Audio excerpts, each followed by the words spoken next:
On a le micro ou pas? Ouais, Oui. Super. Bonjour à tous. Bonjour. Merci d'être venus pour cette université sur le cloud Google. On est ensemble pour 3 heures. Donc on va commencer avec l'organisation. Donc on va faire un break au milieu d'environ un quart d'heure. Le milieu, est-ce que ce sera vraiment le milieu ou pas? N'hésitez pas à nous rappeler qu'on est arrivé au milieu si on oublie. Oui. Ça peut nous arriver. On risque d'oublier, oui. Voilà. Peut-être se présenter. David Gageot. Ludovic Champenois. Donc David est un Google développeur expert. Donc non seulement il travaille pour une boîte de sa boîte de consulting, Ouais. mais en plus il a des formations spéciales et il forme les communautés aux technos de Google. Ouais. C'est ça? Ouais. Et Et puis Ludovic Champenois, Googler, qui travaille à Mountain View dans l'équipe Engineering sur App Engine. donc, App Engine depuis 4 ans. Et depuis hier, App Engine a 7 ans. En fait, hier, c'était l'anniversaire. J'ai raté ça. J'ai vu un blog cette nuit comme quoi c'était les 7 ans d'App Engine. Donc voilà. On va parler un petit peu de vous. Qui utilise le cloud dans son boulot au quotidien? Quelques-uns. Il y en a un là-bas qui voudrait, mais il n'y arrive pas. Qui utilise la plateforme cloud de Google? Qui utilise d'autres plateformes? Azure, non? Ouais. Non? Ouais. Amazon? Heroku? Il y a bien. Heroku. On va parler un petit peu de ces plateformes-là aussi. Pivotal, enfin, il y en a d'autres. Ouais. OpenShift. Moi, je ne connais pas toutes. Non? Pas OpenShift, ok. Nous, on va essayer de vous parler de la plateforme cloud en particulier, mais on va essayer de vous la présenter avec un axe un peu spécial. On va essayer de vous faire un petit tour d'horizon, mais avec un fil conducteur quand même, pour vous montrer à quel point la plateforme elle est riche, à quel point elle est ouverte, et puis comment elle a évolué ces dernières années, et puis comment elle va évoluer aussi. Ça, on compte sur Ludo pour nous indiquer ce qu'il y a sous le capot et comment ça va fonctionner dans le futur. N'hésitez pas à nous poser des questions, à nous interrompre. Classiquement, dans une présentation cloud, il y a plein de buzzwords. N'hésitez pas à nous demander ce que c'est si on oublie de vous l'expliquer, parce que il va y avoir du buzzword 12 à la minute. Donc, n'hésitez pas à nous interrompre. OK? On va commencer par une petite vidéo. Certains l'ont sans doute vu, d'autres peut-être pas. What is the cloud? It's data. It's scalable. It's elastic. It's servers, databases, and hard drives. But it's bound in physical data centers. We're going to unveil something that completely changes the way you think about cloud. You know public cloud, and you may know private cloud, and you might even know about hybrid clouds and marketing clouds and elastic clouds. But today, now, there's actual cloud. Introducing Google Actual Cloud Platform. This is the world's first cloud offering running on servers in the troposphere. Inside actual clouds, it's faster, it's more scalable, it's more secure. And most importantly, it looks like a real cloud. We're also releasing an industry-first performance feature, Storm Boost.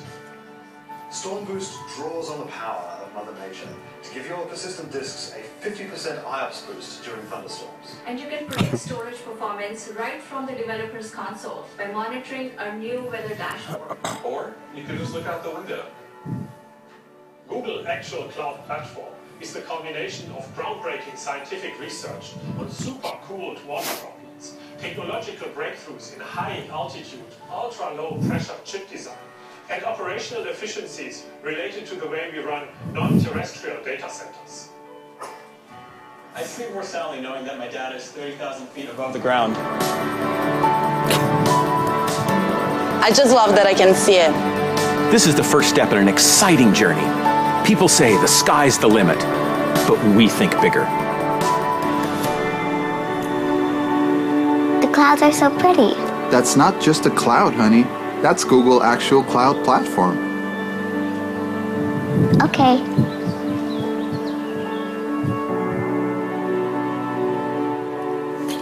Désolé pour ceux qui l'avaient déjà vu au 1er avril.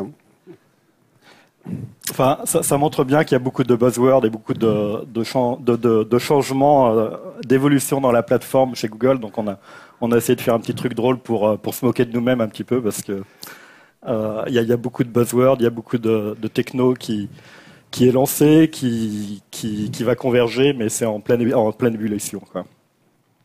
Donc voilà. Donc la plupart des gens qui étaient dans le film, ce sont mes collègues. Et ils m'ont pas pris parce que mon accent est trop fort. Mais donc je travaille avec eux. Voilà. Ok. Donc tout au long de cette présentation, on va utiliser une petite application fil rouge. Alors on va essayer de la lancer. Cette petite application fil rouge.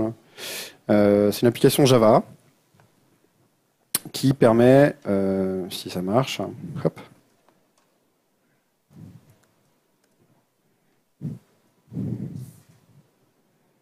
Allez, hop, on va se faire ça comme ça.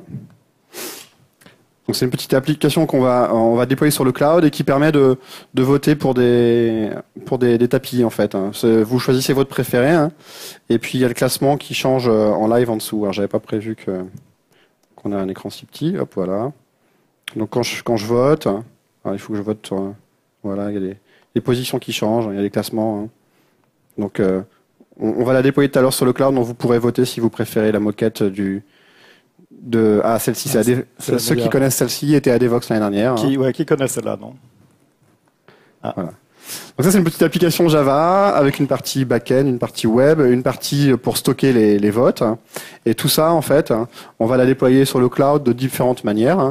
Ça va être notre fil rouge pour que vous vous y retrouviez à chaque fois. Et puis, on va voir les différents avantages et inconvénients des différentes options de déploiement. Voilà. D'accord ?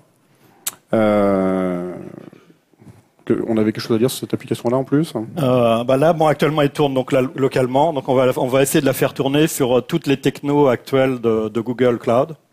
Donc, que ce soit la techno d'origine App Engine jusqu'à Container Engine ou Kubernetes ou Compute Engine ou quoi d'autre? Firebase. Qui connaît Firebase? Vous allez découvrir des choses. Parce que ça va être bien.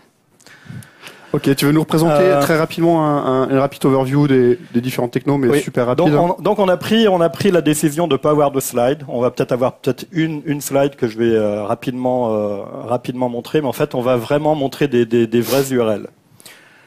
Éventuellement, on pourra publier la liste, notre document de fil conducteur avec tous les liens. Comme ça, au lieu de noter les liens, au lieu de noter les liens rapidement, vous pourrez avoir notre document parfait. Mais en fait, les slides, c'est le web. Et puis voilà. Donc, c'est le web, c'est le terminal, c'est l'environnement de développement, c'est la console live. On essaiera de voir la console avec un téléphone aussi, pourquoi pas. Maintenant, on fait le pari de ne pas avoir de slides. Je ne sais pas si ça va marcher, mais. Mais si. Tu crois? J'ai un petit peu peur. Ça ira? On va te rassurer. Donc on va changer d'écran. Ça c'est le premier test. Est-ce que la techno marche? Soyons fous. On appuie sur un bouton. Et donc c'est le premier. En fait c'est le premier écran que je voulais montrer. C'est le point d'entrée pour la plateforme cloud. En fait c'est simple. Si vous connaissez google.com, vous ajoutez au début cloud et vous tombez sur cette page. D'accord, donc c'est relativement simple à retenir. Et en cliquant sur les produits, on voit un petit peu la liste. Est-ce que vous pouvez lire au fond? Ça va, ok. On voit un petit peu la liste de toutes les technologies qui sont mis en bucket, en catégories. Une catégorie compute, une catégorie storage, une catégorie networking, une catégorie big data, une catégorie service et après management. On va essayer pendant ces 3 heures de couvrir la plupart de ces topics, mais il y a d'autres présentations à Devox qui vont parler plus en détail de par exemple Dataflow, qui est le MapReduce interne de Google mis en public, donc on ne va pas en parler aujourd'hui. Donc on va parler énormément de App Engine. Bon, ça c'est mon produit d'origine, qui est le premier platform as a service que Google a sorti il y a 7 ans, exactement. 7 ans, c'est une infinité en fait dans le monde cloud actuel, mais c'était un des premiers, une des premières plateformes où on pouvait déployer une application simple et on pouvait la scaler entre 0 et l'infini. Compute Engine qui est sorti à peu près il y a 2 ans, qui était en bêta pendant 1 ou 2 ans, mais qui est sorti officiellement il y a 2 ans, je crois. Qui est sorti officiellement il y a, je dirais plutôt il y a 1 an. Un an. Officiellement il y a 1 an. Je perds le fil du calendrier. Donc c'est à la fois, enfin c'est très nouveau quoi.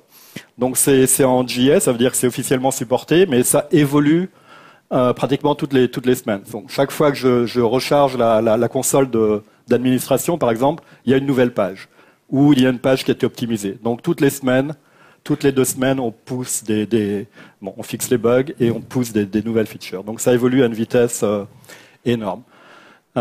Container Engine qui avait été annoncé en première mondiale à Google I/O l'année dernière, donc au mois de juin, juin, qui est actuellement en alpha ou bêta. Alpha. Mais on va quand même la montrer. Et on va le montrer. Donc ça, c'est la partie vous déployez vos applications et c'est un spectrum de management qu'on va essayer de regarder plus en détail. La partie storage, donc le plus important est le Data Store, qui est sorti en même temps que App Engine, donc il y a exactement 7 ans. App Engine, c'est une techno qui a été développée en interne chez Google depuis très longtemps, plus de 7 ans, mais qui a été exposée au niveau public. Donc c'est de la techno interne qu'on a essayé de mettre pour les utilisateurs externes. Data Store, c'est la base de données qu'on a utilisée en interne pour stocker des terabytes de données chez Google, qu'on a essayé, basé sur Bigtable. Je ne sais pas si vous connaissez le mot Bigtable. Le Cloud Data Store, depuis 7 ans maintenant, est public et évolue énormément. Maintenant, il n'est plus connecté simplement à App Engine. Vous pouvez l'utiliser de Heroku, vous pouvez l'utiliser de Azure, Amazon ou même de votre laptop. C'est le Cloud Data Store maintenant qu'on appelle, qui est unifié. Et vous verrez un petit peu que c'est une évolution naturelle de toutes les technos de Google. On essaye maintenant de les intégrer et de les exploser en fait, pour qu'elles ne soient plus privées pour Google, mais que vous pouvez les utiliser un petit peu partout. Ouais, ça c'est important pour un utilisateur comme moi. Il y a quelques années, App Engine, c'était déjà un alien dans le domaine du cloud, hein, vraiment plateforme as a service, mais c'était une sorte de tout ou rien. C'est soit on rentre dans le modèle App Engine et on est super heureux, soit on n'y est pas. Et on pouvait pas juste prendre le data store ou juste déployer n'importe quel type d'application. Fallait rentrer, fallait utiliser la bonne version de Java, etc., etc. Et petit à petit, Google décompose ses produits en morceaux et les rend complémentaires, et donc on peut déployer sur une VM et stocker ses données dans le data store. Tout ça, c'est en train, les frontières entre les différentes briques sont en train de se lisser. Donc là, il y a des noms commerciaux, mais en pratique, vous avez beaucoup plus de flexibilité. Alors cette flexibilité, elle est intéressante et en même temps, elle est complexe. C'est quand vous devez architecturer ou déployer votre application, vous dites mais bon, il y a trop de briques. Je vais sur Heroku, c'est simple, j'ai une façon de faire en gros, et là j'ai beaucoup de briques, donc c'est vrai qu'on va essayer de vous aider aussi là-dessus, à travers des démos. Mais ça c'est très important. La plateforme explose dans le bon sens du terme, et maintenant vous pouvez choisir des petits composants pour aider à développer votre architecture. SQL, donc on a Cloud SQL qui est un MySQL complètement hosté, backupé, versionné, managé par Google. Donc c'est de plus en plus utilisé. Bon, pour les gens qui ont des bases SQL comparé à une base non SQL qui est Data Store. Donc là aussi, Cloud SQL, vous pouvez l'utiliser un petit peu de partout. Tout ce qu'il faut, c'est une IP adresse et un port, et Google va gérer votre base SQL. Elle est extrêmement populaire avec la plateforme PHP. Et c'est marrant parce qu'on est en train de rajouter le langage PHP dans App Engine. Donc c'est la base par défaut pour PHP. Donc vous avez de la puissance de calcul, vous avez de la puissance de stockage. Il y a aussi le cloud storage qui est en fait un petit peu comme, enfin, vous pouvez stocker des blobs dans le cloud et des pétabytes de data et les archiver ou y accéder de manière simple. Donc toute cette puissance de compute est gérée par un network qui est assez complet. Un load balancer, un domain name service qu'on a exposé il y a un an, même pas, maintenant, 6 mois. Google I.O. Qui permet, soit de manière complètement transparente, par exemple pour App Engine, où vous savez même pas qu'il y a un load balancer, tout ce que vous savez, c'est en fonction de la demande de vos clients, Google va utiliser un load balancer pour rajouter la puissance de calcul et router les requêtes au bon endroit. Ou si vous pouvez mettre la main dans le cambouis, donc exploser la plateforme, si la décision de load balancing par défaut de la plateforme App Engine ne vous plaît pas, vous pouvez commencer à mettre la main dans le cambouis et gérer vos propres algorithmes de load balancer. Big Data, BigQuery, on va faire une petite démo avec BigQuery. C'est aussi c'est une techno fondamentale chez Google depuis j'allais dire des décennies, mais bon, Google n'a que quoi, 15 ans. C'est une techno fondamentale pour faire en fait des queries sur des données non structurées, enfin ou très peu structurées à l'échelle de Google, quoi. Donc, vous voulez chercher des entrées dans des log files qui font des terabytes de log files. Bon, c'est possible avec BigQuery et on verra comment on peut exporter par exemple les logs de App Engine dans BigQuery et faire des queries beaucoup plus simples. Donc là encore, un petit peu moins que 2 terabytes. Je crois. Bah, on a ça dépend si on a beaucoup d'utilisateurs sur le site web. Vite. Donc plutôt que voir un log viewer où on voit des séries de log entry, en fait, BigQuery va vous montrer la puissance d'analyse par exemple de fichiers de log ou de n'importe quelle autre data que vous pouvez mettre dans BigQuery. Dataflow, MapReduce, PubSub, c'est un task queue system qui permet de lier de manière, peu loosely couple des workflows de compute. On ne va pas en parler de PubSub. On ne va pas en parler. C'est un domaine fondamental pour faire du batch ou faire du... Ouais. Et autrement, beaucoup d'API. En fait, on va en parler un petit peu aussi. Les API sont aussi en train d'exploser. Donc, par exemple, l'API Datastore, maintenant, est public, indépendant d'App Engine. Mais on rajoute beaucoup de services qui permettent d'accéder à beaucoup de services Google. On verra la page dans admin d'API, ça fait peur un petit peu tellement il y en a. Et vous pouvez enabler, disabler les API et vous avez un système de facturation par utilisation d'API utilisé par votre application. Monitoring, là je ne sais pas si on va en parler un petit peu, mais bien sûr, il faut des dashboards pour comprendre ce qui se passe dans votre application et ça, Google vous offre la capacité de monitorer vos applications. Donc voilà un petit peu le point d'entrée de la plateforme. Donc encore une fois, cloud.google.com, c'est le point d'entrée de tous les produits. On va simplement voir une slide, celle-là. Je crois que c'est la dernière qu'on verra, et la première. C'est un petit peu la vision qu'on a, qui est implémentée plus ou moins parfaitement aujourd'hui, mais c'est vraiment la direction dans laquelle on va, entre les différents blocs de compute que l'on a, que ça soit App Engine, donc c'est pas un dinosaure parce que c'est encore hyper utilisé, mais la techno la plus vieille de la plateforme cloud de Google, qui est complètement managée pour vous. C'est-à-dire que vous écrivez une web application, que ça soit en Python, PHP, Go ou Java. Donc en Java, vous écrivez des servlets, des JSP, vous utilisez des frameworks du style Spring et vous déployez une web application. Et c'est tout. Et Google se charge de la mettre sur un domaine et de scaler entre 0, quand vous avez 0 requête, jusqu'à énormément. Par exemple, énormément, c'est Snapchat. Qui connaît Snapchat? C'est plus que l'année dernière, hein. Donc ça commence vraiment à arriver. Donc Snapchat, c'est une appli sur un téléphone qui permet d'envoyer des photos ou du texte message entre amis, et le texte ou la photo disparaît au bout de 10 secondes. Donc pour moi, c'est la seule façon de parler avec mes enfants. Ils refusent le mail, ils refusent de répondre au téléphone. Donc si je veux leur parler, c'est d'envoyer un Snapchat. Et Snapchat, en fait, tourne sur App Engine. Et c'est le plus gros client d'App Engine actuel. Donc, on est entre nous, il n'y a personne qui nous regarde. Ouais. C'est quelle taille à peu près? C'est énorme. C'est-à-dire, n'importe quel chiffre je peux donner est immédiatement invalidé la semaine d'après, quoi. C'est-à-dire qu'aux États-Unis, à Thanksgiving, c'est à peu près au mois de novembre, on avait prévu au bout de 3 semaines avant de préallouer quelques gros serveurs pour Snapchat, parce que c'est la période où les gens s'envoient des textos. Et ils ont explosé nos prévisions. Donc en fait, on a refait pareil pour Noël, parce que le soir de Noël aussi, ou le 1er janvier,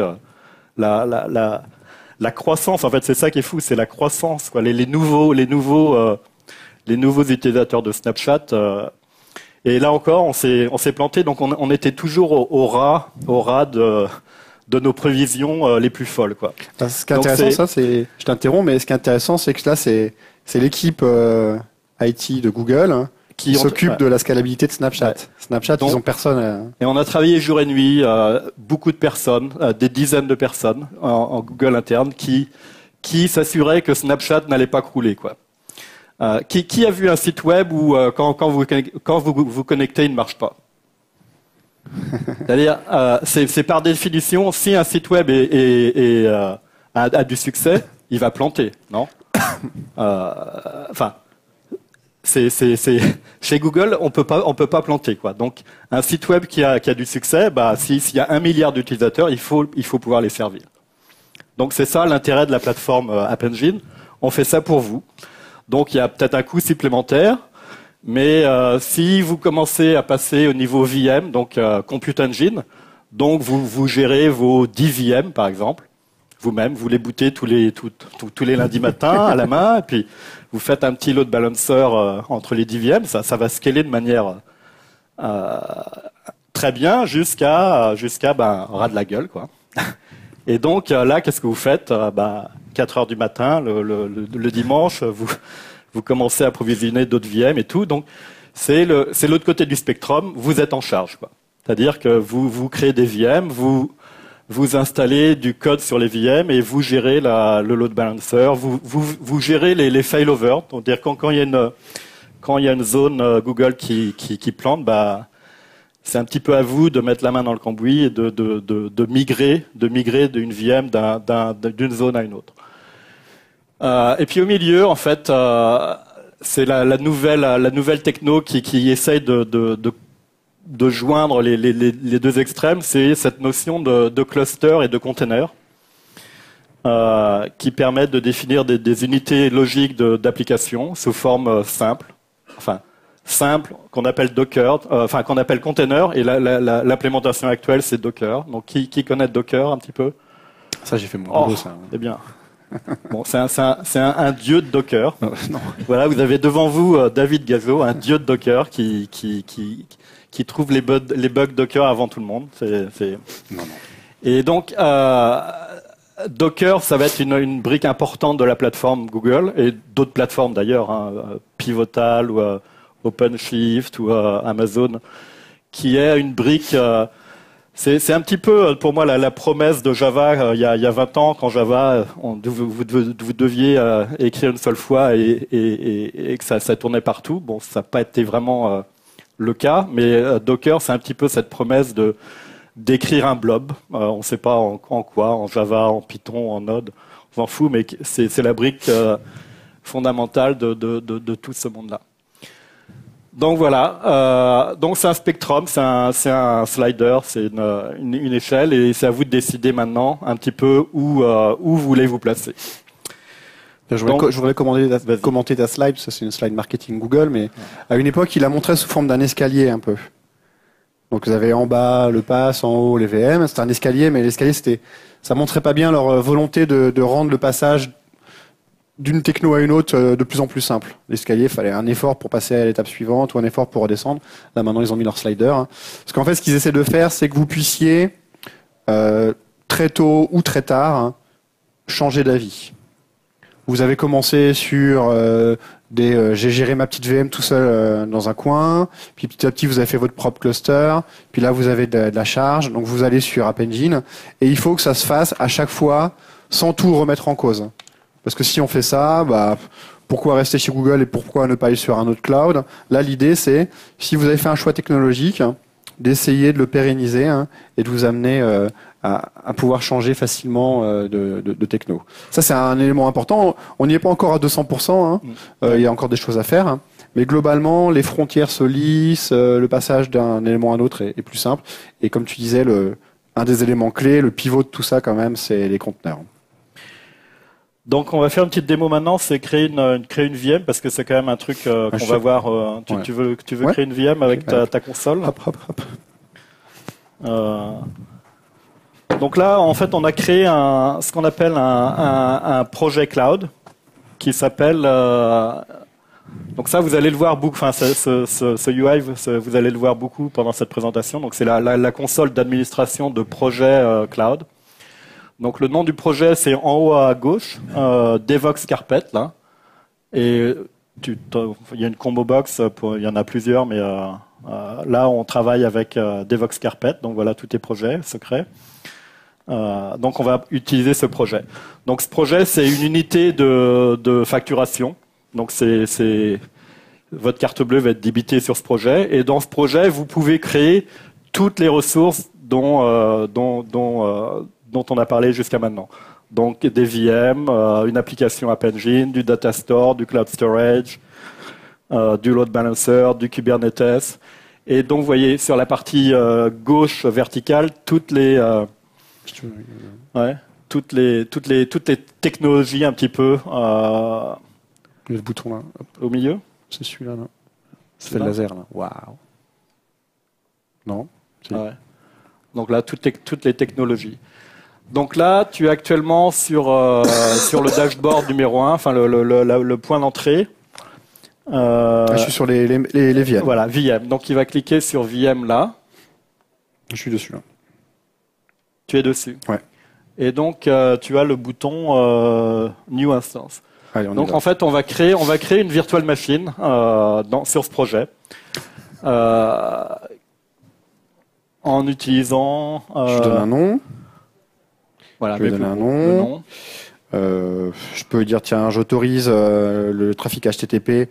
Bien sûr, on peut faire des configurations beaucoup plus précises, mais là c'est une configuration facile. Je peux choisir parmi toutes les zones de Google, puisque Google a des data centers répartis en Europe, en Asie, aux US. Et là, à chaque fois que vous reloadez la combo box, des fois il y en a des nouvelles. Des fois on en enlève parce que elles sont périmées, mais chaque fois qu'on en enlève une, on en rajoute deux. Là, vous avez le choix de la machine. Donc là, vous avez des machines soit micro, avec c'est une sorte de un CPU, mais vraiment très très petit. Les machines classiques chez Google, c'est celle-ci là, standard 1. Donc là, c'est un CPU 4 Go. Donc ça permet de faire tourner une application Java sans aucun problème. C'est une belle machine déjà. Et ça monte jusqu'à du 32 cœurs, 208 Go. Donc ça, c'est ce que j'ai en prod moi, et c'est sympa. Et 32 corps, c'est sorti quand 32 cœurs, c'est encore en bêta. C'est sorti il y a 2-3 semaines. Alors là, on va se donc prendre on attend tous le 64 corps. Ouais, moi j'attends 64 cœurs. Ensuite, vous pouvez choisir une image, bien sûr, puisque c'est une VM, donc je peux avoir plusieurs types de systèmes d'exploitation, donc de la Debian, de la CentOS, du CoreOS. Il y a même Microsoft Server. Je ne sais pas s'il est dans. Il est là. Windows Server. Windows Server. Voilà, de la Red Hat. Donc moi, je vais passer sur ce que je connais bien, c'est une Debian. Vous pouvez choisir un disque persistant, SSD ou normal, sachant que les disques, c'est pas des disques qui sont dans la VM, c'est des disques qui sont remote, avec déjà qui gèrent la scalabilité vraiment out of the box. Donc si vous prenez un gros disque, en fait, il va le spanner sur plusieurs disques et il va vous offrir des performances assez intéressantes. Bon, là, on va faire un disque lambda. Et voilà, pour créer une VM, c'est tout ce qu'il y a. Je peux avoir plus d'options. Où je peux m'arrêter là. Ce qui est intéressant, c'est que tout ce que j'ai fait dans la console, là, ce que j'aime bien montrer, c'est que si je clique sur Command Line, il me sort la commande que je peux lancer pour faire exactement ce que j'ai fait par du clic. Donc je vais dans mon terminal, je lance cette commande-là, ça permet de créer la VM. Ça, c'est super intéressant, c'est que tout ce que je suis capable de faire dans la console, je suis capable de le faire en script. Avec les scripts, je peux faire un peu plus. Il y a aussi une API REST qui permet de faire exactement la même chose. Là, je peux faire un post qui va créer cette VM-là. Donc, je peux vraiment scripter toute ma prod sur la plateforme de Google, bon, comme sur la plupart des plateformes. Mais là, on a vraiment une API qui est là depuis le début sur tous les éléments de la plateforme. Donc, tout ce que vous pouvez faire, il y a une API derrière qui vous permet de le faire. Donc chaque nouvelle techno qu'on introduit, utilise ces briques de base et ces API de base pour gérer la plateforme, quoi. Ouais, ça c'est super important. Ouais. Nous, je vois sur le projet sur lequel je suis, on a toute notre prod qui est comme ça scriptée, des mélanges de scripts qui appellent les commandes G-Cloud. G-Cloud, c'est le SDK de Google, et des mélanges de scripts Ansible. Et tout ça, en fait, ça permet de scripter complètement la prod pour essayer de pas y passer trop de temps. Donc ça y est, elle a créé la machine. Elle est ici. D'accord. Donc je la vois dans ma liste des machines. Il lui a donné une adresse IP externe qui est éphémère. Et puis, ce qui est sympa aussi, c'est que je peux me connecter sur la machine directement en cliquant là-dessus. Et hop, là, je vais me retrouver dans la machine par un SSH. Donc ça, c'est dans la vraie vie, je l'utilise assez rarement. En pratique, j'ai ma commande, je fais SSH. Mais on vient de créer une nouvelle machine où on veut tester des petites choses rapidement. C'est quand même super agréable. Boum, voilà. Vous avez vu le temps qu'il a fallu pour créer une VM, se connecter dessus. C'est quand même rapide. Si vous allez voir sur d'autres clouds, on n'est pas dans les mêmes rapidités. Ça, c'est un élément que Ludo peut vous le dire et vous diriez que c'est de la pub. Moi, je peux vous le dire. C'est toujours trop lent pour moi. Donc, pour moi aussi, mais franchement, toujours. Mais franchement, c'est rapide. Quand on se compare, quand on se compare, ça va. Ouais, franchement. Donc là, voilà, je suis sur une VM, donc je peux installer les trucs. Donc là, c'est une VM qui tourne dans les data centers de Google, donc avec un networking fabuleux au niveau vitesse et performance. Ce qui veut dire que accéder à des repositories du style Maven ou Linux Repository, c'est a priori même beaucoup plus rapide que de votre machine au bureau, quoi. Ouais. Après, ce qu'il faut retenir quand même, c'est que plus la machine est grosse, plus elle a un accès réseau important. Plus la machine est petite, plus elle a un accès réseau réduit. Donc, si vous voulez avoir le maximum de réseau, il faut une grosse machine. Ouais. C'est un petit peu comme ça que fonctionne la plateforme cloud de Google. Au début, c'est un peu étonnant. On se dit, mais moi, si je fabrique une machine chez moi, je peux avoir une grosse carte réseau, une grosse carte graphique et un tout petit processeur.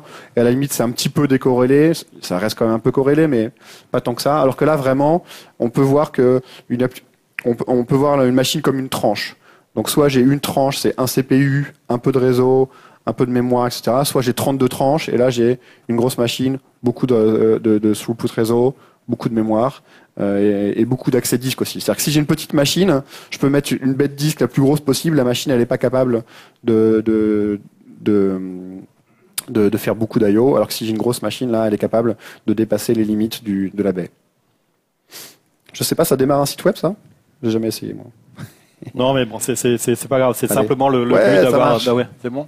Ça marche. C'est effrayant, quoi. C'est effrayant, par contre. Quand j'avais créé la VM, j'avais mis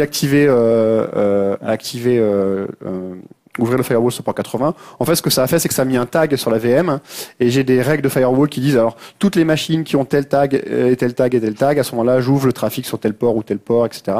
Donc comme ça, en taguant nos machines, on est capable de définir des règles qui ne sont pas par machine, mais par groupe de machines. Ça, c'est quand même assez agréable. Et puis une fois que j'ai terminé, je peux supprimer ma machine. Hop. En termes de facturation, je me rappelle jamais, c'est facturé à la minute.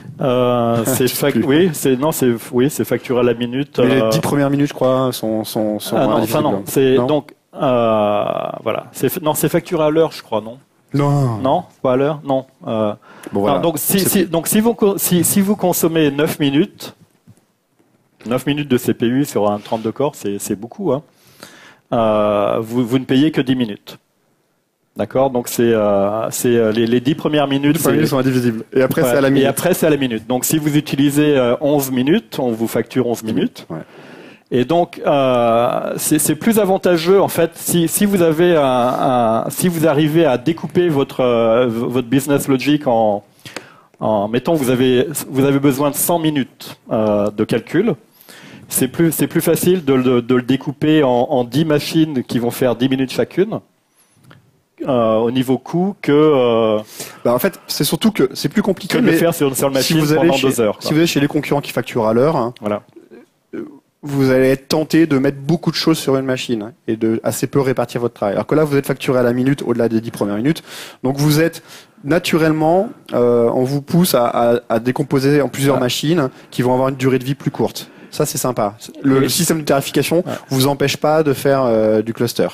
Et c'est aussi le DNA fondamental l'ADN fondamental de Google, c'est quand vous visitez un data center de Google, ou à l'origine, c'était vraiment les CPU les plus cheap possibles qu'on utilise et qu'on jette à la poubelle dès qu'il y a un tout petit truc qui est cassé. Et donc Google, depuis le début, a été très fort à utiliser des milliers de machines, des petites machines qui pouvaient casser avec très peu de puissance, plutôt que des très gros serveurs que à l'époque IBM ou même Sun pouvait offrir, quoi. Donc il y a 15 ans, en fait, la philosophie de Google, c'était on prend des toutes petites briques et on les met à l'échelle maximum. D'ailleurs, c'est difficile pour Google de communiquer parce qu'en fait, ils ont beaucoup communiqué sur ça à l'origine et puis maintenant, quand vous avez des VM, vous avez des VM avec 32 cœurs, 208 gigas de mémoire, c'est des grosses machines. Et donc, ils sont un petit peu... Oui, mais 32 cœurs, c'est tout petit. Oui, c'est tout petit, oui. Maintenant, le 32 cœurs actuel, c'est l'équivalent du 1 cœur il y a 15 ans. Quoi. Ce qui est intéressant aussi, c'est que plus votre machine, vous l'utilisez longtemps, moins elle vous coûte. C'est-à-dire que les tarifs sont dégressifs au cours d'un mois. Si vous utilisez à 100% du mois, vous avez une ristourne en fin de mois. Si vous utilisez à 75%, vous avez une ristourne un peu plus petite. L'idée, c'est que plutôt que de réserver des machines à l'avance, comme sur Amazon par exemple, là vous allez utiliser les machines. Et si vous les utilisez longtemps dans le mois, souvent dans le mois, elles vont vous coûter mécaniquement moins cher. Si vous les utilisez très peu, elles vont vous coûter le tarif normal. Donc ça c'est intéressant, ça veut dire que vraiment, quand vous utilisez cette plateforme, vous pensez pas trop tarif. Vous pensez qu'est-ce que je veux avoir comme architecture, est-ce que je veux avoir une machine, 10 machines, 100 machines, et vous pensez pas trop facturation parce qu'en fin de compte la facturation, elle est pas là comme un obstacle. Donc là on a créé ce projet en fait quand jeudi dernier. Ouais. Donc c'est où le billing? Je sais jamais où là au billing là. Je sais plus Devox Carpet okay. là. Donc là, depuis jeudi, on en a $28. $28, ouais. Donc en fait, on a mis au point la démo. Enfin, on a déployé plein de trucs, détruit plein de trucs et tout. Ouais. Donc depuis presque une semaine, en tant que développeur, on a dépensé $28 et puis on a poussé un peu la charge en prenant des grosses bécanes pour voir comment ça marchait. Ouais. Mais voilà. Donc on a dépensé $28 une semaine. C'est toi qui payes ou c'est moi? C'est moi. C'est moi. Enfin non, c'est pas moi. C'est un trou noir.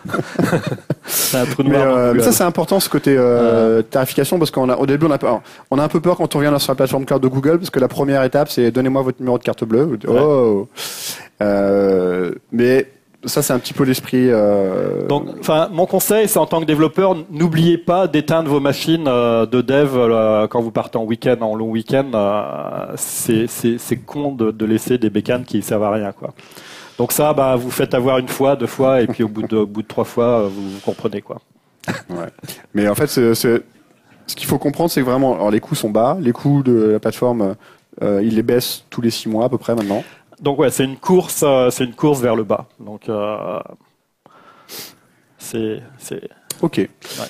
Donc on vous a montré comment faire une VM. Donc maintenant on va aller un petit peu plus loin. On va déployer notre première application Java, c'est ça, hein? Oui. Donc là on a fait 20 minutes là. C'est bien. Bon, hop, reconnect. Non, je veux pas me reconnecter. Ça va au niveau rythme et l'absence de slide. N'hésitez pas à nous interrompre parce que vous êtes là pour apprendre, pas pour subir, quoi.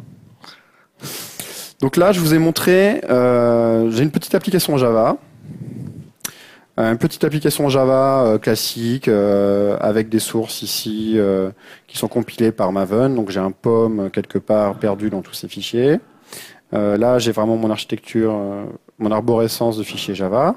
J'ai ici un répertoire app, ça c'est ma web app, des CSS, des fontes, des images. Enfin, ce qu'il oublie de dire, c'est que cette application Java, elle utilise un framework web que David a écrit. Ouais, qui s'appelle Fluent HTTP. Qui est, pour moi, en fait, quand j'ai vu, c'est un peu Node.js, mais pour Java. Vous pouvez créer des routes comme ça en utilisant la syntaxe Java 8, donc ça c'est sympa. Alors ça c'est une application Java, on va dire moderne, une application web moderne. Elle démarre comme ça en 100 millisecondes. Oui. Contrairement à d'autres containers. Contrairement à Jetty, Tomcat ou autre.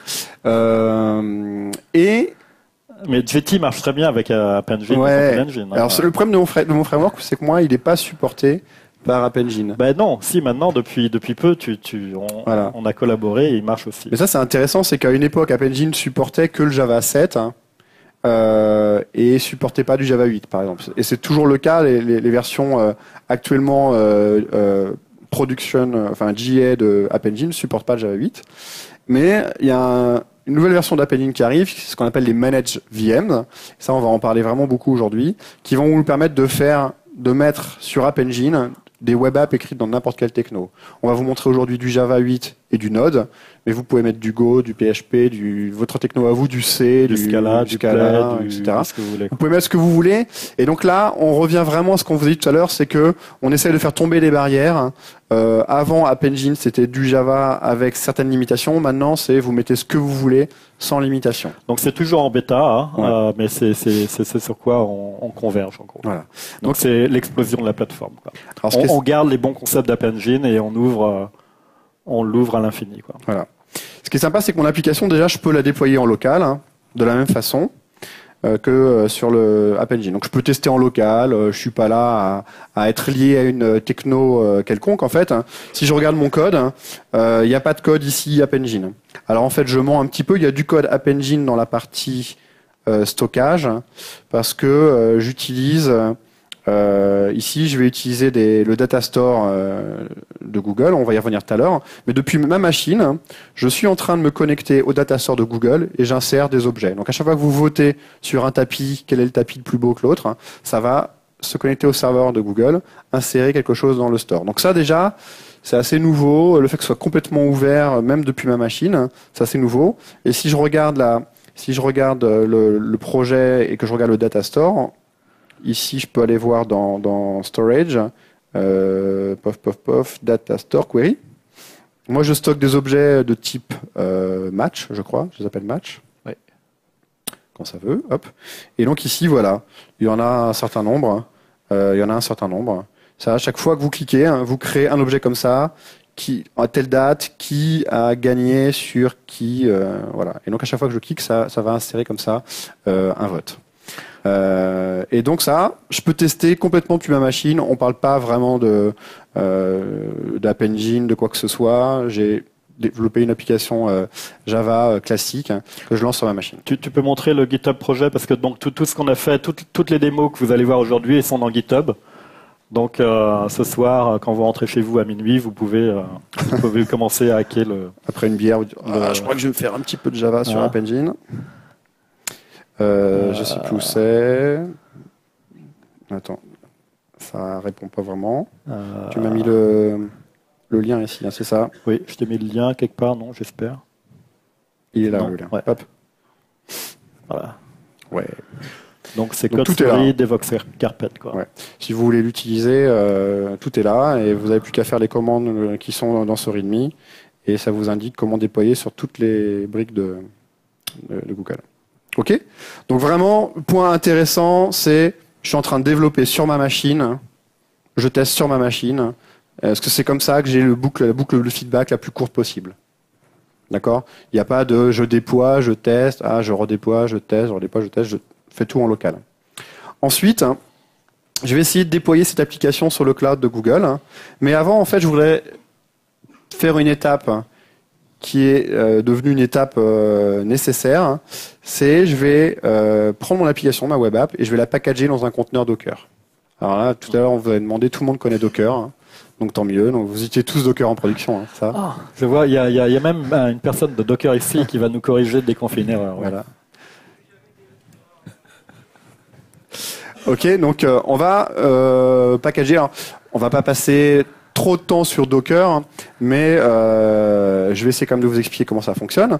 Le principe de Docker, c'est qu'on va prendre notre application, on va la mettre dans un conteneur, hein, et dans ce conteneur, en fait, on peut installer tout ce qu'on veut. On peut installer un Java, un Maven, nos sources, on peut les compiler, tout ça.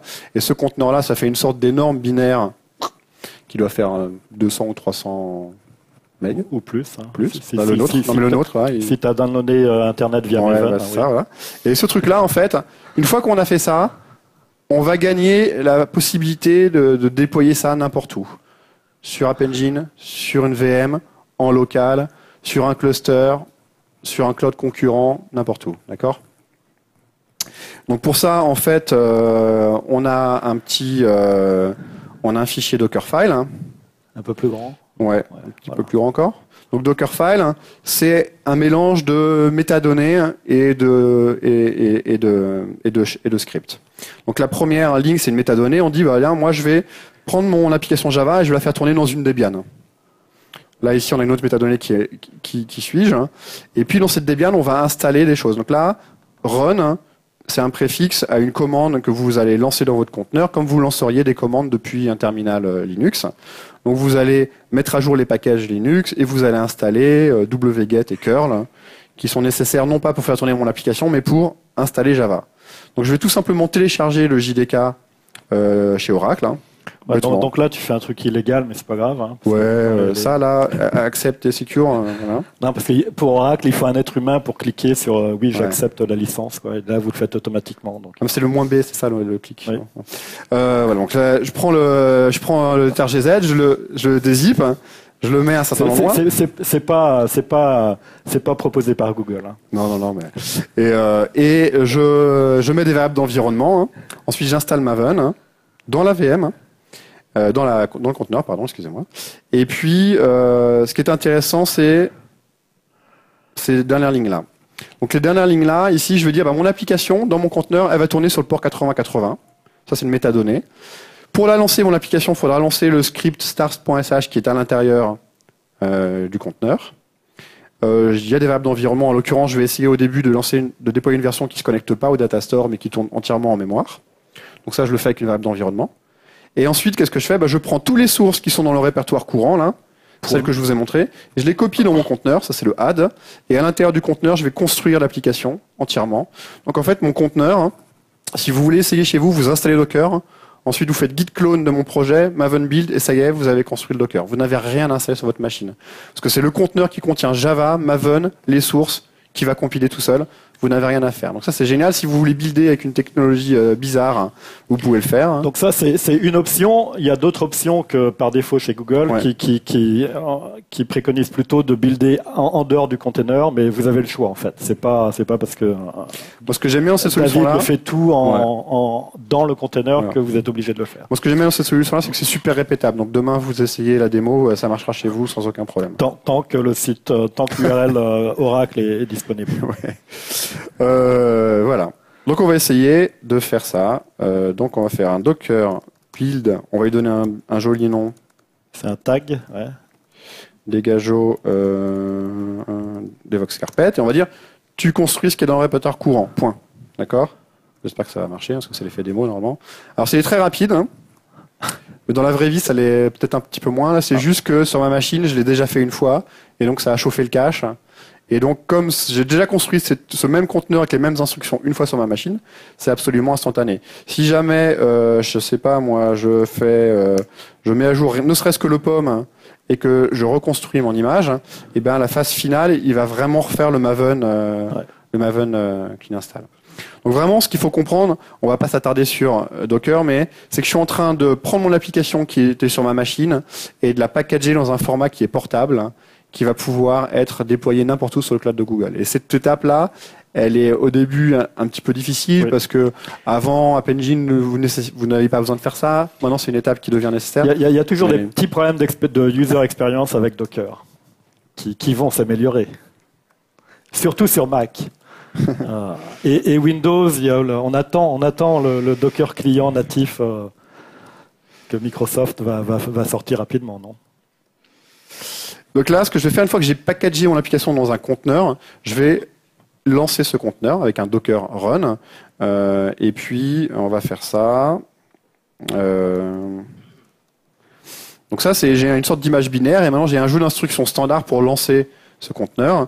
Et donc, je vais lancer exactement la même application que ce que vous avez vu tout à l'heure.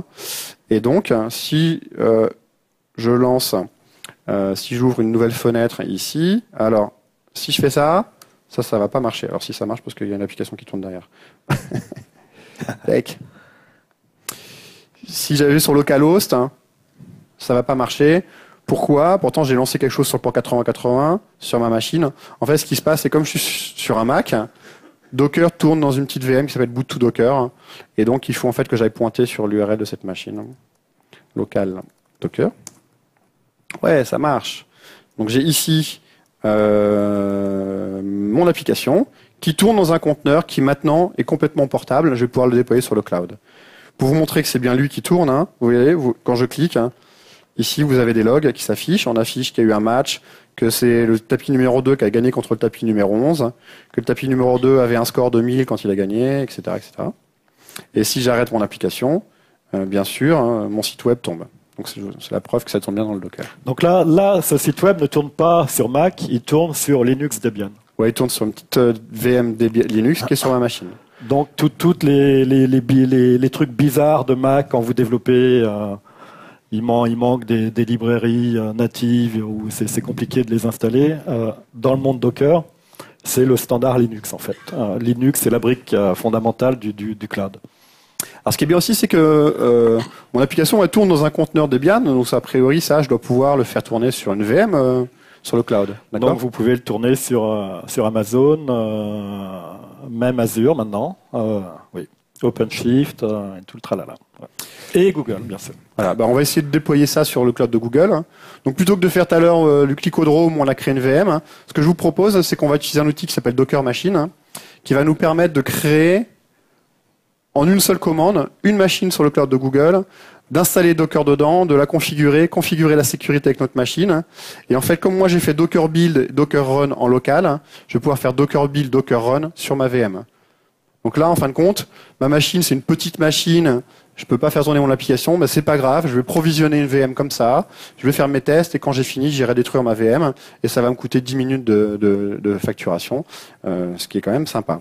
Alors par contre, je vais faire un copier-coller de la commande parce que alors peut-être que je l'ai là. Soyons fous. Alors, est-ce qu'elle est sympa celle-là? On va enlever ça. Chut. Ça, normalement. 4. Docker Machine. Ça, c'est Docker qui fait ça.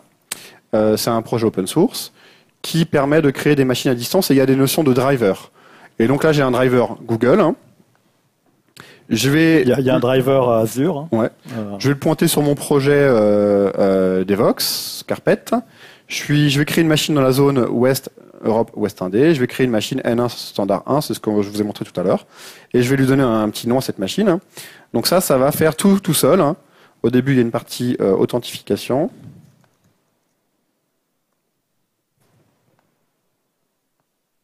Donc voilà, il est en train de créer la machine, de générer des clés SSH, il attend que la machine se crée. Ça met un petit peu de temps. À une époque, ça allait un petit peu plus vite. Là, je sais pas ce que j'ai un petit souci ça doit être la compatibilité entre le cloud, le driver et tout, mais ça met en gros 2-3 minutes. Ce qui est plus long que ce qu'on vous a montré tout à l'heure. Quand on a créé la VM, on l'a créé en moins d'1 minute. Là, ça va être un petit peu plus long. Je sais pas pourquoi. C'est plus si je regarde la VM, elle est créée, mais il met un petit peu de temps. C'est waiting for SSH. Il y a une négociation qui est un peu, ouais, non, mais un peu lente. Après, voilà, aussi, il y a beaucoup de timers. Mais ce qui est génial, c'est que là, il est en train de me créer la machine tout seul. Tu peux passer sur la console. On peut peut-être commencer à voir le début de la machine. Ouais. La machine, hop, on est là. Donc on va aller retourner voir nos VM, pardon. Donc là, c'est un petit peu pareil que Carpel 4, quand on a créé la première VM au début de la session, là, qu'on a créé avec la console. Mais là, c'est la commande Docker Machine qui crée une VM et qui rajoute tout ce qu'il faut pour que ça soit un environnement Docker utilisable par vous. Donc c'est plus simple. Vous pourriez le faire à la main, bien sûr. Encore une fois, vous pouvez mettre la main dans le cambouis et faire toutes les étapes une par une, ou alors utiliser des outils un peu plus évolués comme Docker Machine. Qui a déjà utilisé Docker Machine ici, hein? Faut essayer. Hein. Je ne sais pas si en production c'est encore un truc que vous allez essayer tous les jours. C'est sorti au mois de novembre, non? C'est assez récent. Ouais, c'est encore en décembre. Donc c'est encore en release candidate. C'est encore dans le four, quoi. Ouais. Mais ce que j'aime avec cet outil, moi, c'est que justement, ça vous enferme pas dans telle ou telle solution de cloud. Ah, ça vous enferme un peu plus dans Docker, ça c'est sûr. Hein. Mais par contre, ça vous enferme pas dans telle ou telle solution de cloud. C'est vous allez pouvoir choisir sur quel cloud vous déployez. Et ça, moi, en tant qu'utilisateur, ça me plaît bien. J'aime pas trop m'enfermer dès le début de mon projet. Bon, waiting for SSH. Non, c'est bien la clé SSH. Ça va venir. Bon, ça va arriver. On va voir. Donc en fait ici, j'ai les commandes. J'ai les commandes de secours. Tac. Donc ce qu'on va faire, une fois qu'on a fait ça, on va se connecter sur celle qui était déjà créée. Hein. Donc ici, par exemple, je fais la commande Docker. Alors je lui donne en paramètre ce truc-là. En fait, si je commence plutôt par le début, je vais prendre ça, regardez. Si je lance Docker Machine config carpet 2, en fait, ça va juste me sortir dans la console les flags que je dois donner à Docker pour lui indiquer de me connecter sur cette machine-là plutôt que sur ma machine en local. D'accord? Donc si je fais un... zut. On va y arriver. Hein. Trop de fenêtres déjà. 2 fenêtres, c'est déjà beaucoup pour moi. Hop. Donc là, Docker PS. Hein. Je vais sur la machine sur le cloud de Google, hein, à condition qu'elle veuille bien marcher. C'est l'effet des mots. Et je regarde s'il y a des conteneurs Docker qui tournent. Non, il n'y en a pas. Et donc, je peux très bien... Vous savez, tout à l'heure, j'ai fait un Docker build, -t, degajo, / devox carpet, depuis les sources qui sont dans le répertoire courant. Si je fais ça, là, comme ça, qu'est-ce qui va se passer, en fait? Je vais le faire. Il va prendre mon répertoire courant, il l'envoie sur la machine, sur le cloud Google, et là-bas, le démon Docker va construire l'image de la même façon qu'elle l'a construit sur ma machine, ici.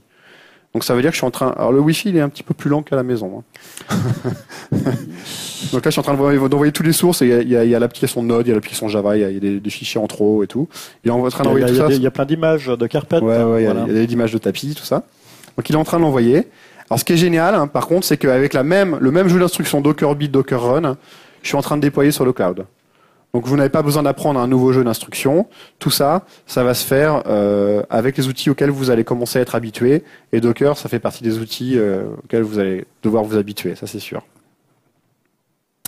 Est-ce que vous avez des questions sur ça déjà, pendant que ça se fait, parce que ça va tourner pendant à peu près 1 minute. Là. Donc, pour moi, le truc qui est assez troublant, où on ne sait jamais vraiment où on tourne en fait. Si on tourne physiquement sur votre Mac, ou virtuellement dans votre Mac avec VirtualBox, donc le mode local qu'on a vu tout à l'heure, où là, en fait, actuellement, on tourne virtuellement dans le cloud Google, quoi. Mais c'est pratiquement les mêmes commandes avec simple Docker run, Docker build, mais il suffit de changer un paramètre pour savoir si vous tournez localement ou vous tournez dans le cloud, quoi. Donc c'est dur de savoir où on se trouve. Moi, c'était une source de confusion depuis le début, mais je commence à comprendre un petit peu, un peu mieux maintenant au bout d'un an et demi. C'est ton côté dyslexique. Hein. Voilà. Là, je vais faire un Docker run. Au lieu de lancer sur ma machine, je vais lancer sur le cloud, là-bas. Donc, bien sûr, ça marche pas. Ça marche. Ça marche. Et donc, on va essayer de se connecter sur la machine. Donc, on y est. Elle s'appelle Carpet 2 et elle a une IP qui est celle-ci. Tac. Et voilà. Là, j'ai mon application de vote qui est déployée sur le cloud. Donc, en fait, ce qui est intéressant, c'est que les commandes Docker build, Docker run que j'ai fait en local, je fais exactement les mêmes sur le cloud. Tu peux expliquer ça, là, ce numéro abominable, là? Ça, c'est le nom du hôte. Je ne sais pas pourquoi il s'appelle comme ça. La machine, elle a un nom d'hôte, c'est celui-là. Donc, comme on était perdu, naturellement, on ne savait jamais où on tournait les choses. Donc, j'ai demandé à David de rajouter le nom de la machine et le runtime qu'on utilise, parce qu'on va utiliser un autre runtime tout à l'heure. Donc au moins, si je vais sur localhost, normalement ça me dit, le site web essaye de nous dire à peu près où il est et quel runtime il tourne. Quoi. Ouais, ça, donc là, c'est du Java locale. En localhost. Ouais. Et ça, c'est sur Docker. Et donc vous avez vu là, pour créer une VM, déployer l'application, ça peut pas être plus simple. Si vous voulez utiliser quelque chose de plus, on va dire plus industrialisé, à ce moment-là, vous pouvez ensuite soit faire des simples scripts, soit avoir du Ansible, du Puppet, du Chef pour faire exactement la même chose, c'est-à-dire créer des VM, déployer dessus du conteneur. Nous, en production sur mon projet, on utilise Ansible pour déployer des conteneurs Docker. Mais si vous voulez essayer rapidement, vous avez en 2 instructions, vous avez déployé votre première application sur le cloud. C'est cool ça, non? Je sais pas. Ça, c'est pas à nous de décider. Ouais, voir le cloud, c'est facile maintenant. C'est blasé. Je vais essayer de modifier mon Dockerfile pour me connecter au Datastore. D'accord? Okay. Comme ça, en fait, l'idée de se connecter au Datastore, plutôt que d'avoir toutes les données en mémoire, hein, à chaque fois, les votes, je vais les stocker dans le Datastore. Hein, ce qui fait que si j'ai plusieurs machines qui se connectent au même Datastore, et vont pouvoir partager les votes, et donc on va pouvoir ensuite avoir une scalabilité gigantesque, vu que c'est une application qui va avoir un succès, à mon avis, phénoménal. C'est assez important. Donc, comment on fait ça? Hop. Eh bien ici, je vais juste lancer mon application avec un flag un peu différent. Comment je l'ai appelé? Je ne sais plus. Lui, il a fini de créer sa machine, Carpet 4. Hein. Merci. C'est trop tard. On va faire ça, voilà. Donc juste avec une variable d'environnement, je relance le même conteneur. Hein, et là, il va se connecter normalement. Qu'est-ce que j'ai fait? Tac. Comme l'écran. Tac. Il y avait un moins, mais il n'était pas au bon endroit. Tac, tac. Je sais pas pourquoi c'est lent en fait. Il doit faire des. Alors, on va essayer ici. On va fermer ça. Et donc, si ça se passe bien, voilà. Ici, on a des votes. Ce tapis-là, il y a déjà eu 39 votes. Si vous allez sur ces adresses IP, vous pouvez voter. Hein. C'est pas la meilleure façon de communiquer le reste d'un site, une adresse IP, mais. Et voilà. Donc là, vous pouvez voter. Hein. Au passage, il y a des petits bugs. Hein. C'est le réseau qui est pas très rapide. Au début, tu aurais pu mettre les hommes politiques, mais on a préféré les carpettes. C'est la cape. Voilà, moquette de Devox. Voilà. Donc là, en fait, à partir du moment où on a fait ça, on a déployé sur le cloud Google, et là, on est prêt à déployer sur, par exemple, sur App Engine, où on va avoir une scalabilité plus importante. Il va créer des nœuds tout seul. Hein, et si vous avez beaucoup d'utilisateurs, hein, il va y avoir par exemple 1 milliard. Ouais, 1 milliard. Il va y avoir plusieurs sites web hein, et qui vont communiquer à travers le Datastore. Et donc ça, c'est intéressant aussi. Ce Datastore-là, on vous a dit au début, on pouvait l'attaquer que depuis App Engine. Maintenant, vous êtes en local, dans un conteneur Docker, dans une VM, dans un conteneur Docker, dans une VM. Ça marche de façon transparente. Ça paraît logique, mais c'était pas le cas il y a encore quelques temps. Donc là, on peut passer un petit peu sur faire un deep dive dans Datastore un tout petit peu. Tech. Donc ça, c'est un des services parmi N qui était initialement, donc il y a 7 ans, des services core de App Engine en fait. Donc il y avait Memcache, App Engine, il y avait Datastore App Engine, TaskQueue pour du batch dans App Engine. Donc si vous vouliez utiliser ces technologies, vous étiez obligé de faire des applis App Engine. Donc depuis 1 an, en fait, on rend tous ces services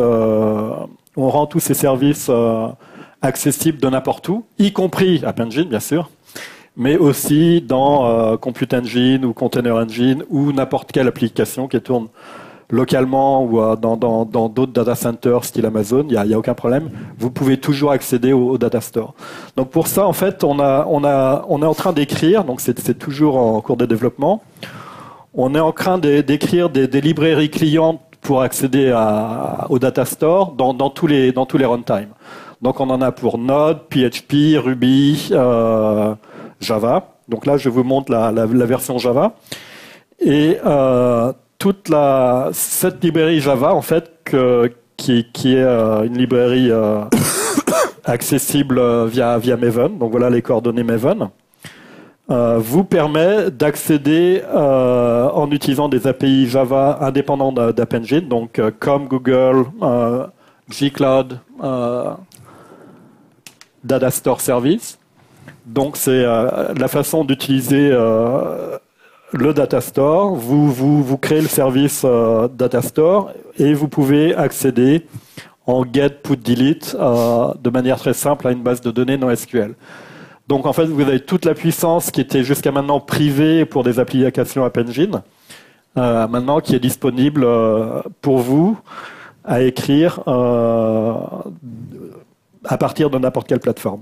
Donc là, on a G-Cloud Java, donc c'est la librairie Data Store pour Java. Si vous prenez le même pattern, mais vous mettez Node à la place, vous avez exactement le même type d'API, mais pour Node.js.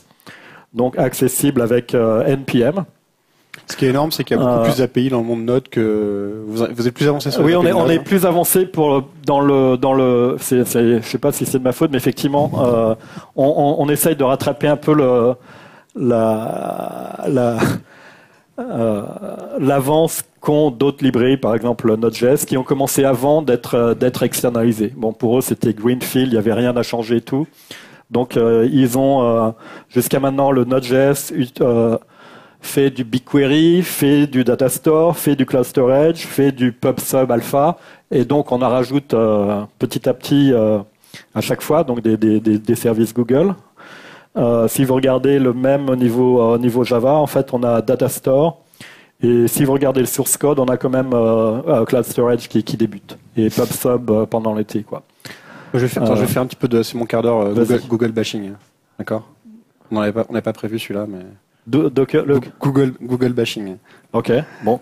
Google, il y a un truc où ils sont pas très forts. Hein. Tous leurs produits, il y a des API jour zéro, c'est génial.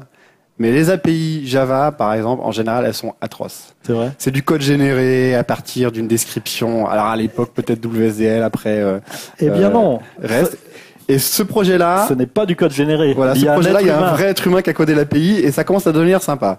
Ouais. Donc en gros, si vous regardez le projet que j'ai mis sur GitHub, c'est la version précédente, hein, où là c'est une API basée sur protocole buffer. Ouais. Donc là, c'était encore un peu pour les robots. Hein. Là, l'API elle est plus sympa, mais je l'ai pas utilisée parce que il y a une fonctionnalité que j'utilise qui est pas encore dedans. Mais donc, enfin, il s'intéresse aux API. Donc, qui a entendu parler de JRPC? 2 personnes. Oh là là là là. Dont une ex-Google. Donc, JRPC, c'est Google RPC. En fait, c'est sorti en alpha début mars, à peu près, ou fin mars. Donc, c'est encore tout neuf. Sauf que c'est une technologie interne de Google qui est là depuis à peu près 13-14 ans. C'est-à-dire quand Google a été créé, le premier truc que Sergey voulait faire, c'est faire communiquer des petites bécanes entre elles. Et je suis sûr qu'à l'époque, ils avaient regardé tous les processus, les librairies de communication interprocess et intermachine. Et typiquement à la Google, ils ont décidé, on va créer le nôtre, qui est le RPC, donc le service de base de communication de tous les corps dans les data centers de Google. Donc en fait, c'est une techno interne qui est utilisée massivement en fait. App Engine, il n'y a que des RPC entre des milliers de machines depuis 7 ans. Google Search ne fait que communiquer avec des RPC entre les différentes bécanes. Et cette techno, on la met open source. Et ça va c'est en train de devenir la brique de base de communication et d'exposition de toutes les API qu'on va offrir publiquement. Donc, par exemple, Cloud Data Store, cet été, va passer en JRPC. JRPC, en fait, vous commencez par... Vous définissez vos services avec quelque chose qu'on appelle un protocole buffer. C'est mieux qu'XML, c'est mieux que JSON, c'est mieux que YAML. Pourquoi? Parce que, premièrement, c'est hautement portable, c'est langage indépendant, un peu comme XML, mais c'est moins verbose et ça permet de définir des structures de données. Donc, par exemple, là, on a une structure avec une seule string. une requête et une structure avec une seule string pour le retour, mais vous pouvez mettre des structures de structures de structures. Donc ça c'est ce qui va décrire les messages entre machines. Et ensuite, vous définissez les services. Donc, c'est un petit peu comme une interface Java ou une API que vous voulez définir. Et ça, c'est indépendant de tous les langages. Vous l'écrivez en protocole buffer. Et après, nous avons des compilateurs de protocole buffer qui génèrent des librairies clientes. Donc, pour Java, pour Ruby, pour PHP, pour Node, pour tous les runtime inimaginables. Comme tout est open source maintenant, vous pouvez même plugger votre propre générateur si vous avez inventé un langage ou par exemple Golo. Je ne sais pas si Golo, qui connaît Golo? Quelques-uns à la fin. Je ne sais pas si Golo a un protocole buffer, un protocole compilateur. Donc voilà, pour l'instant c'est ça. Hein. Surtout c'est basé sur HTTP pour les appels. Et donc effectivement, donc le nouveau gRPC qui est devenu public depuis quelques jours, en fait, utilise en interne HTTP2 pour faire du streaming et du multiplexing sur une seule connexion TCP. Donc ça, c'est la brique de base qui va être utilisée par toutes les API, dont Cloud Data Store. Donc ça, c'est la couche générée par des machines que, enfin, moi, j'utilise depuis 4 ans et que tous les Googlers ont utilisé depuis 15 ans pour coder Google, en fait. Donc, on s'est dit, après quelques utilisations internes et en early access, que c'était un peu brut de fonderie pour le développeur normal que je suis, quoi. Donc c'est pour ça qu'on rajoute une couche écrite à la main. Vous pouvez très bien attaquer le protocole buffer de base.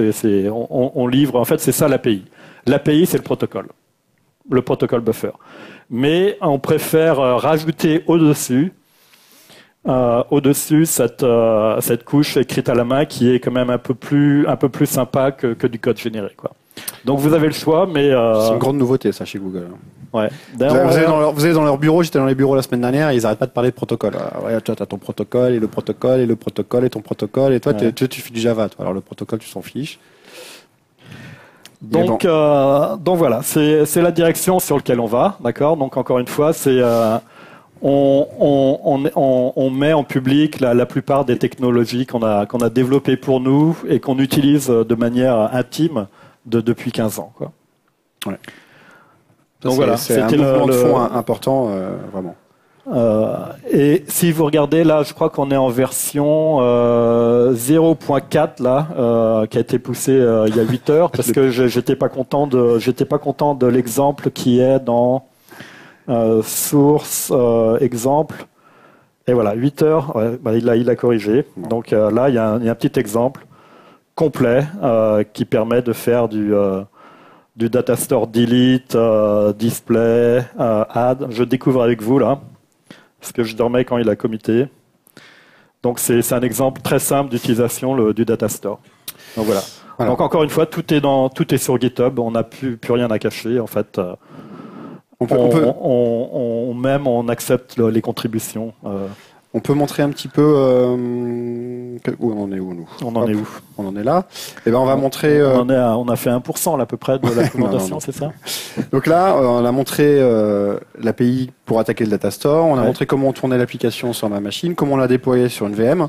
On va la déployer sur App Engine quand même. Hein. Donc voilà, c'est à toi là. Faut passer sur voilà. Tac. Sur App Engine, ça. Là, c'est la scalabilité, c'est le platform as a service. Donc, c'est vous développez votre application, vous la mettez dans un conteneur Docker. À partir de là, vous la donnez à App Engine et lui, il va s'occuper de la scalabilité, il va s'occuper de la prod. Quoi. Vous occupez plus de la prod. Enfin, très peu. Donc, pour ça, vous avez la commande G-Cloud, c'est le SDK de Google. Vous pouvez, avec ce SDK, lancer la commande, lancer votre application en local, comme si elle tournait dans App Engine. Donc ça va faire pas mal de petites choses. En l'occurrence, ça va prendre le conteneur Docker, ça va construire l'application, ça va lancer un petit serveur de dev qui va faire le frontal sur votre application comme c'est le cas sur App Engine. Et si je lance mon application, mon site web, et bien là, vous voyez sur localhost, Mon application tourne, elle est connectée au data store, et là, elle tourne comme si elle tournait dans App Engine. Donc maintenant, j'ai plus qu'à la déployer, cette application. Alors là, le déploiement, c'est un petit peu plus long. Hop, on va faire ça. Donc là, on va pouvoir parler pendant ce temps-là, c'est ça? Ouais, ça va être quelle version qui va être déployée? déployée? Je sais plus, moi. Alors, je ne vais pas faire CTRL-C parce que Ouais, fais pas trop. il va faire 2000 machin. Version automatique. Version automatique, ok. Bon, on va se faire. Hein. Donc là, en fait, on peut regarder un petit peu ce que j'ai fait ici, en fait. Pour pouvoir déployer, il a quand même fallu que je rajoute un fichier, qui est celui-là. C'est le app YAML. Hein. Et donc, j'ai décrit mon application. J'ai décrit qu'elle a utilisé un runtime custom. Ouais, c'est mon image Docker à moi. C'est pas une image Docker donnée par Google. C'est moi, j'ai fait mon image Docker. Voilà. VM true, ça veut dire qu'en fait, il va prendre ce conteneur Docker, il va le déployer sur des VM automatiquement. En fonction de la charge, il va augmenter le nombre de VM et déployer automatiquement le conteneur Docker dessus. Alors je vous dis ça, mais en fait c'est faux, parce que je lui ai dit qu'il y a un scaling manuel et qu'il y a une seule VM maximum. Donc là, je lui ai fermé la porte à la scalabilité. Mais en fait, on verra tout à l'heure, il y a des options pour donner des paramètres de scalabilité automatiques. On va dire, si les machines sont à plus de 30% de processeurs, à ce moment-là, tu en crées des nouvelles jusqu'à un maximum de 12, etc. Et ça, c'est complètement automatique.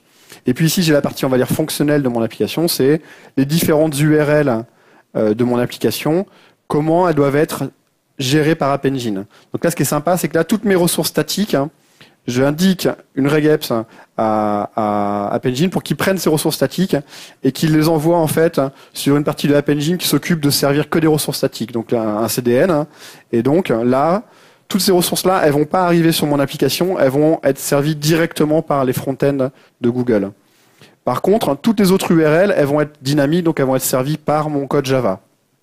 D'accord ? Ça c'est que pour la version Node. Mais pour la version Java, c'est ça qui est utilisé. J'ai vraiment cette possibilité de déployer des ressources statiques sur des front-ends qui sont faits que pour ça. Donc eux, ils prennent une charge phénoménale et vous vous en occupez pas. Et n'arrive à votre application que quand vous faites des servlets, les requêtes de servlets, quand vous faites mon application avec Fluent, que des requêtes à une API REST, par exemple. Et ça, en fait, ce petit fichier-là me permet de déployer sur App Engine. Donc qu'est-ce qu'il fait ? Donc ce qu'il fait, c'est qu'il prend l'image, il la construit, il la publie sur la registry interne Docker de Google. Et à partir de là, vous voyez là, regardez, il est en train de cloner les ressources statiques et en fait, il les upload sur App Engine pour qu'elles soient servies de façon donc ça, c'est le déploiement. Donc tu viens de dire un truc important, c'est en fait quand nous déployons une image Docker dans le cloud Google, on la déploie pas dans le hub de Docker lui-même. On a notre propre Docker Registry qui est privé par projet. Ça veut dire que votre code qui est contenu dans ce Docker container ne peut pas être visible à l'extérieur de votre projet, quoi. Donc ça, c'est une couche de sécurité fondamentale. On a beaucoup de clients qui refusent de mettre des images Docker sur des repositories publics. Donc, on a répliqué la technologie Docker Registry par projet dans le Google Cloud. Donc, si vous regardez en interne, en fait, on utilise Cloud Storage. Donc, je ne sais pas si on peut aller dans la console maintenant. On va essayer. Pour stocker ces blobs qui font vos images, en fait. Ça, c'est super intéressant parce que quand je fais les présentations Docker, la première question qu'on me demande, c'est mais est-ce que je peux avoir une registry privée pour stocker mes images ? C'est la première question, à chaque fois. Et il y a plein de réponses, mais là, en fait, c'est une réponse complètement transparente. Oui, quand tu déploies sur App Engine, ça crée tout seul une registry privée, ça déploie tout seul dedans. Tu peux aller sur l'URL jcr.io. Donc là, le nom du registry, c'est Google registrycontainer.io. Et par défaut, donc il donne la page, mais en fait, l'URL utilisée pour les from, pour accéder au container, c'est jcr.1.io. Oui, il a déployé les conteneurs ici, là. Il a déployé les images. Il a créé un bucket dans Cloud Storage. Un bucket Cloud Storage, c'est une unité de stockage et il a stocké toutes les couches de toutes les images qu'on a faites quand on faisait les démos, etc. Et donc tout ça, c'est stocké comme ça peut être stocké sur le hub de Docker. Là, c'est stocké sur votre hub privé qui est protégé par votre propre authentification et donc qui est finalement une registrie complètement privée. Donc on n'a pas encore d'interface utilisateur, enfin de viewer pour ce JCR, mais c'est un truc que j'espère un interne va faire cet été.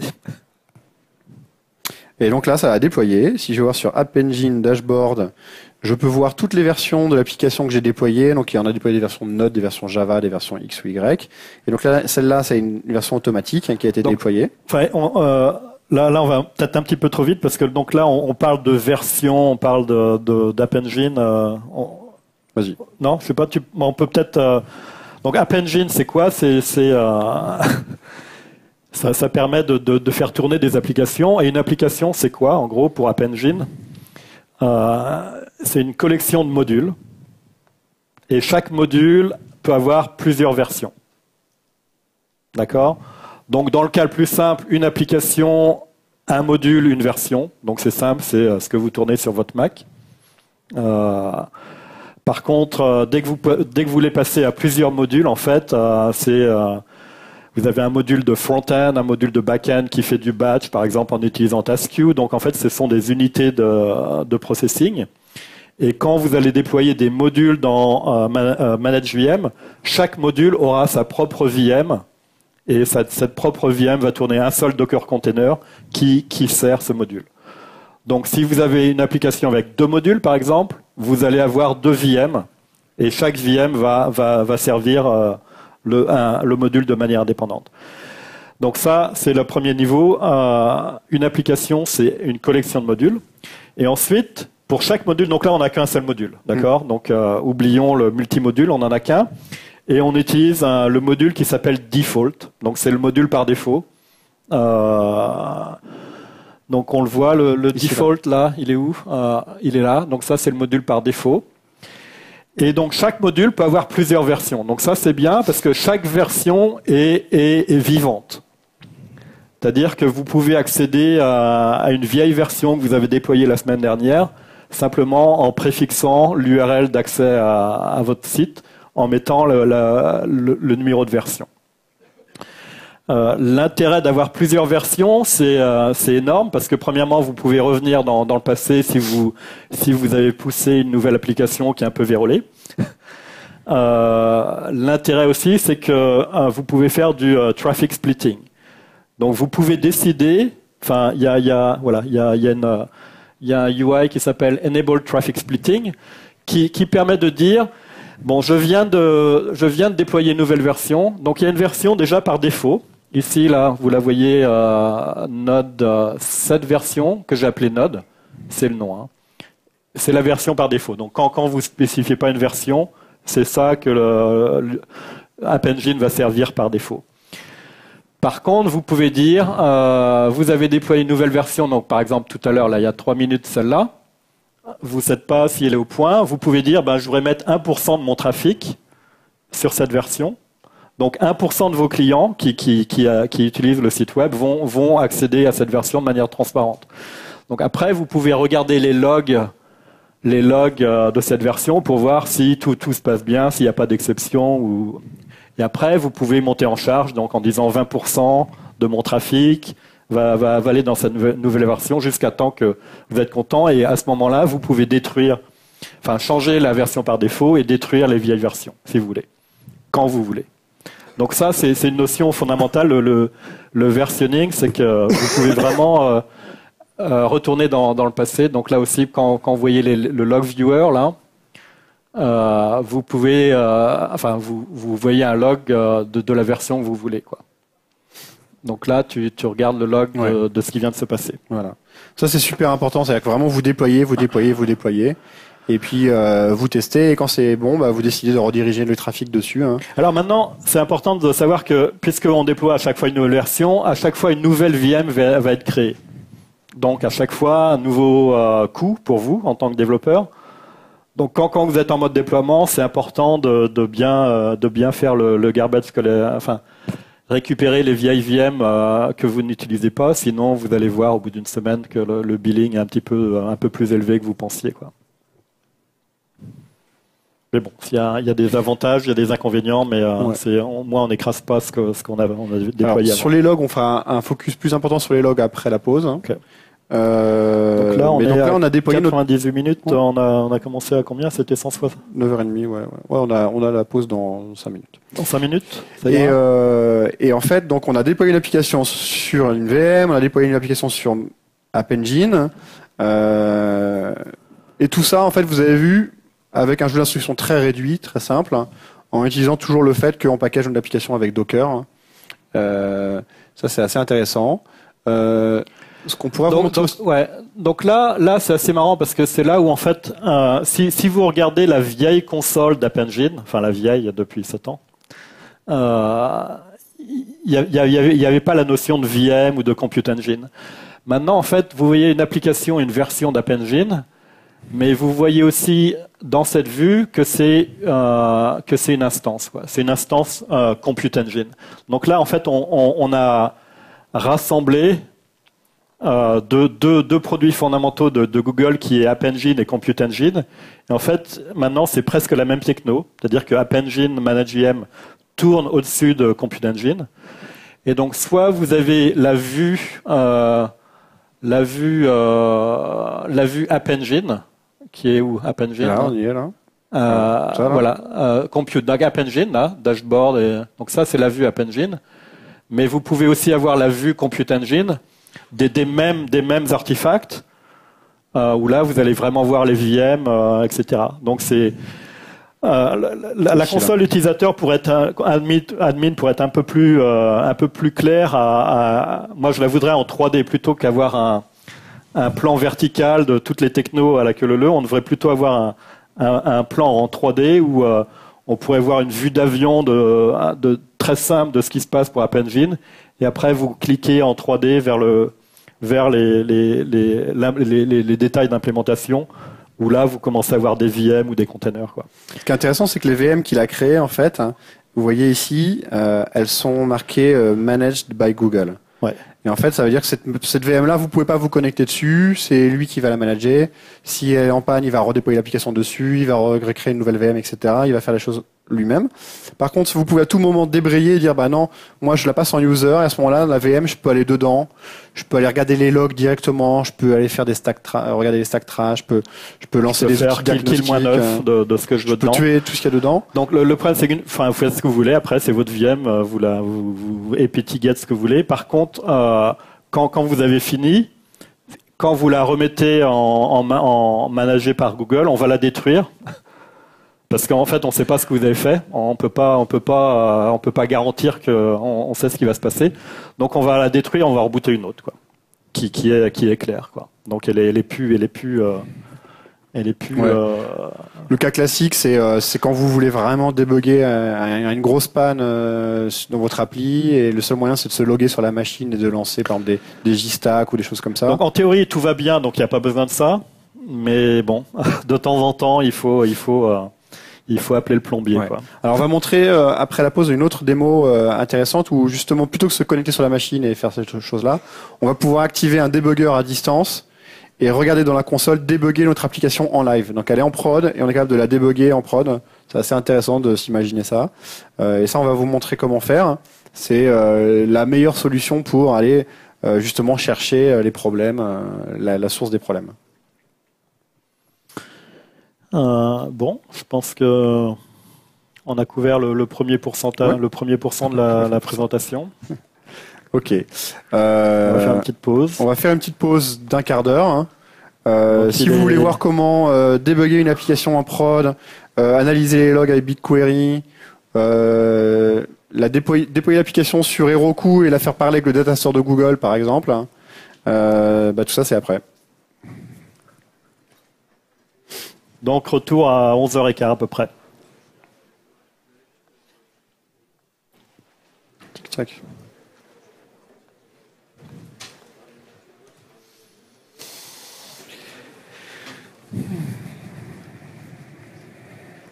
Ouh, tiens.